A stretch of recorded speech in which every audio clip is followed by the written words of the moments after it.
Maplets let you customize profile data logic. In this video, you'll learn how to create and use them. Let's begin. Open the Data Integration tab, create a maplet with custom profiling logic.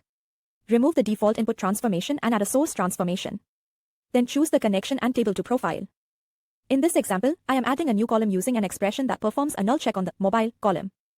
Create the output fields and map them in the output transformation. Validate and save the maplet. Next, go to the Data Profiling tab and create a new profile. Provide a unique name for the profile and under location, choose the project where you want the profile to be saved. In the connection settings, select Mapplet as the connection type. Then, in the source object field, choose the maplet that was created previously. Select the columns that you want to include in the profile. Click Save and run to execute it.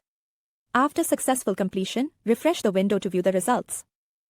The profile results are now available for review under Results tab. For more details, see the description box for the product documentation link. Thank you.